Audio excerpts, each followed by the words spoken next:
ఇది on off అన్న. Switch బంద్ చేసే 2 నిమిషం ముందు ఫస్ట్ రిమోట్ లో ఆఫ్ చేయాలి. ఆఫ్ చేసిన తర్వాతనే స్విచ్ బంద్ చేసుకోవాలి.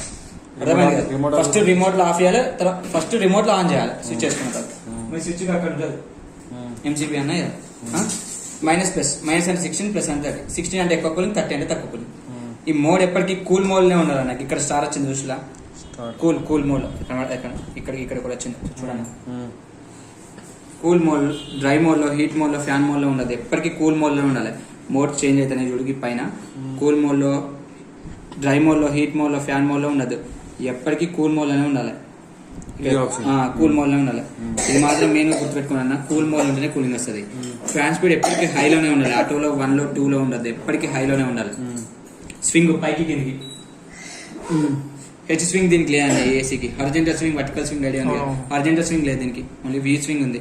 ఇది 4x కూలింగ్ అని లేదు. అది దాని చేతితోటి హ్యాండిల్ చేయడమే. ల్యాంప్ ఇది స్లీప్ మోడ్ అంటే నైట్ పూట ఆన్ చేసుకునే అన్న. ల్యాంప్ అంటే లైట్ ఆఫ్ అయిపోతుంది. 16 అనేది ఆఫ్ అయిపోతుంది. సేవర్ అంటే 24 లోకి వెళ్ళిపోతుంది అన్న. ఇది యూజ్ చేయకుండా ఇలా 24 పెట్టుకుని చాలు, 24 పెట్టుకుని చాలు ఈ రూమ్ కి. టర్బో అంటే ఫాస్ట్ కూలింగ్, జల్దీ కూల్ అవుతుంది. ఇప్పుడు మీరు ఏదైనా బయటకు వేయచ్చు, మొత్తం ఉడుకు బాగున్నది. వెంటనే ఆన్ కాదు, ఒక 5 నిమిషాలు టైం తీసుకొని ఆన్ అవుతుంది కంప్రెసర్. వెంటనే ఆన్ కావాలంటే టర్బో ఆన్ చేయాలి. టర్బో ఆన్ చేస్తే ఇక్కడ టర్బో ఆన్ పడుతుంది అంతే, ఏముండదు.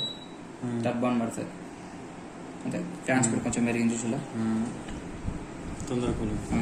ఈ టైమర్ సెట్ చేసుకొని పడుకోవచ్చు నైట్ పూట. టైమర్ ఆన్ ఇలా సెట్ చేసుకోవచ్చు. టెంపరేచర్, రూమ్ టెంపరేచర్ చూపిస్తుంది. 33 ఉన్నది. మన రూమ్ దీంట్లో 24 పెట్టుకున్నాం అనుకో.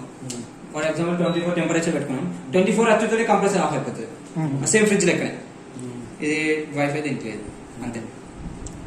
ఓకేనా?